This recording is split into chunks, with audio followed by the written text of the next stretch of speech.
Hey, yo, what's the deal? Man, it's your boy Tag from Pro Wrestling Tag, you know what I mean? As of this recording right now, it is 7:26 p.m. September 9th, 2025. This is the second and last video of the night. You know what I'm saying? The upload time is between 11:30 and 11:45 p.m. You know what I mean? So it's the last video of the night. You know what I'm saying? I'm just here chilling, walking around Fort Greene Projects. I love fucking Fort Greene, boy. You know what I mean? I'm so appreciative for this area, man. So appreciative. You know what I mean? This and Clinton Hill. You know what I'm saying? Like, I don't know about everywhere else. You know what I mean? I don't know about everybody everywhere else in this section. You know what I mean? Like, shout out to people in Gowanus. You know what I mean? Farragut, not so much. You know what I mean? But it's funny though, I know people in Farragut. That's crazy. Right? Anyway, enough about that. This video, just like yesterday's video, I have not done in a while. In a long while. You know what I mean? Like pro wrestling what ifs.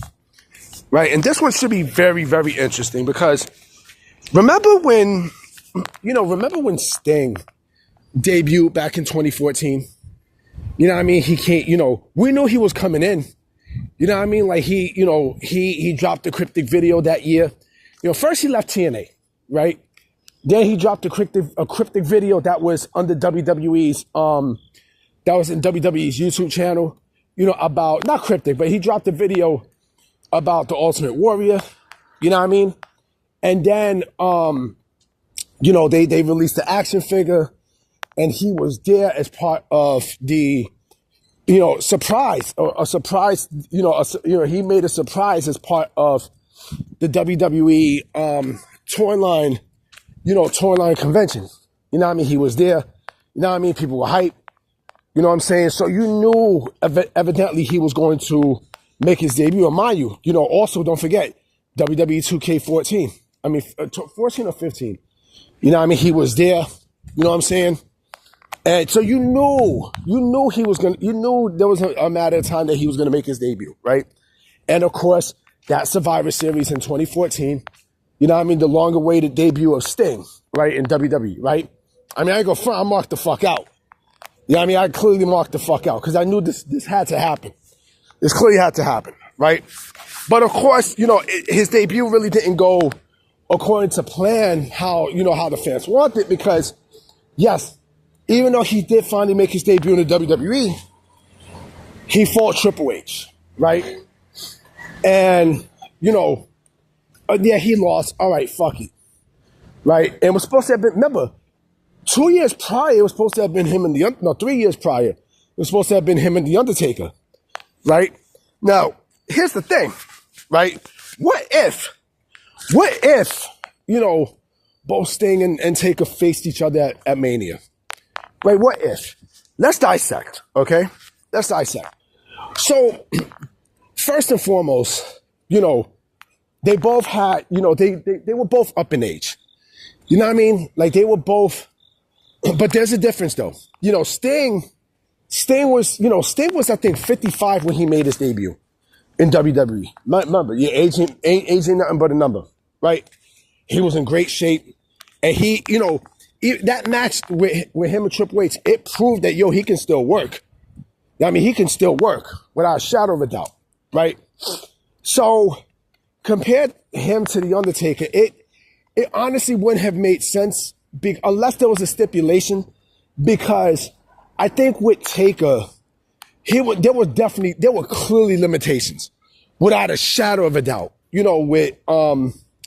With what Taker can do and such, right? There were clearly limitations. This was not the Undertaker of WrestleMania 25, 26, where he gave Shawn Michaels the greatest match of all time, right? In both those instances. So that Undertaker you definitely was not going to get ever again. But he still could have gave you something, right? The other thing, too, is, let's say if the match did take place, right? Taker would definitely have to have gone over. And politics. Because Sting is not a WWE guy. So he had to take the fall. I mean, he clearly had to take the fall and such, right? So it was like, fuck it. All right, as long as I have that match. And he's been wanting that match for mad long, right? Even up until the point of, during the COVID era, right? With the Boneyard match. And I definitely think it should have been Sting and Taker, for that. Remember, there were rumors that Sting was going to be at Saudi Arabia, right? For the Saudi shows, right? They could have used Sting. You know what I mean? Like they could have lighted up his load. Pause. You know what I mean? They could have lit his limitations in the ring and such. But I think the Boneyard match would have been perfect. You know what I mean, for Sting, because again, it's a theatrical match. And since it was a match, but it was a fucking movie. And it was well done. You know what I mean? The shit was perfectly done. To the point where you would think that, is this is this an actual fucking movie? You know what I mean? You quote unquote got a movie at WrestleMania in 2020. You know what I mean? Let me see what else. The other part too is, I think, and this is just me, even though Sting finally came, actually this year actually makes it 10 years. You know what I mean? No, last year made it 10 years that he made his debut. Damn, time goes by fucking fast. Jesus Christ. I felt like he should have made the jump a lot more sooner. Because I think Sting wasted his years away in TNA to a point where, I think he missed out on his best years, period, in his career. Now, I mean, I think, all right, if you want to go to TNA, all right, fuck it. But I think the best time for him to have gone to WWE, I think during that time would probably been, I say, around 2007. You know what I mean? Because again, Shawn, not 2007. Fuck, I mean, I think 2010, I think would have been the best time for Sting to make the jump. You know what I'm saying? I think, with that, then Undertaker was still fresh at that time. You know what I mean? And so I think that would have been the perfect time to jump. The perfect time. You know what I mean? Because Sting was doing nothing in TNA. And yes, I understand some people say, oh, the Joker Sting and blah, blah, blah, blah, blah. Right? Better yet, no, I take that back. The best time would have been 2011. When they had the cryptic message. That's the best time that he should have jumped. You know what I mean? Fuck it. Get that match out the way. You know what I mean? And then they could have done something with Sting. WWE could have done something with Sting there. Right? I just felt like Sting, in my personal opinion, fucked up a terrific opportunity for himself. You know what I mean? And not only that, but also, other people that was there too during that time he could have wrestled. Right? But listen, he still made his debut. I was happy that he still made his debut. It was going to happen regardless, but I think that I felt like he should have went there a lot more sooner than expected. That's just me. I think he should have went there, 3 years earlier. You know what I mean? 3 years earlier. And then also, right, who is to say that they would have had good chemistry? Who was to say that their chemistry would have meshed? I mean, I don't know. I don't know for sure. You know what I mean? I honestly do not know how well both of their chemistry would have been. You know what I mean? But I will say this though, compared to, to what Sting can do and then what Taker can do, I mean, this would have been like another Shawn Michaels type situation where, Sting just like Shawn Michaels is all over the place, right? Like he had speed and everything, right? And so, would they have worked well together? I don't know. I honestly don't know.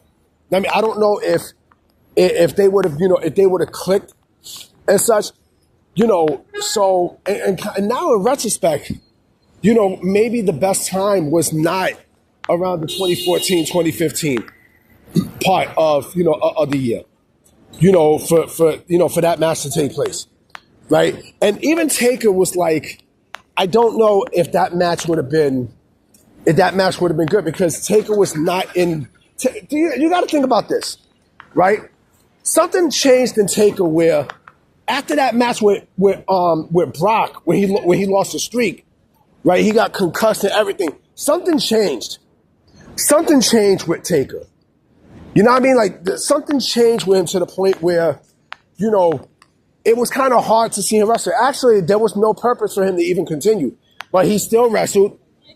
Now, I mean, Taker still wrestled and such, right? And yes, I understand about the concussion that Sting had, right? Spinal stenosis, when he, you know, when in that Night of Champions pay-per-view, right, for Seth Rollins, right?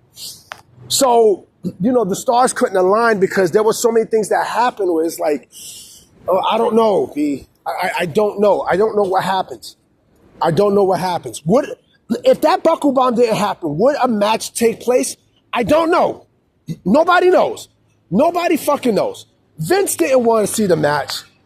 You know what I mean? And I think from what I understand, Sting's, you know, they was going to put Sting in a match against Bray Wyatt. You know what I'm saying? Around, in WrestleMania 32. You know? So again, like, you know, like that's more fantasy, but I think earlier would have been fucking great. Sting and Taker, that match would have been good if they were able to mesh, you know, but we will never get it, you know, and the only way to get it is when you play WWE 2K. Anyway, guys, I'm about to be out, you know what I mean? I hope there's some news, you know what I mean? So I'm going to definitely check in on Mayana, so I'm going to holler at y'all. Peace!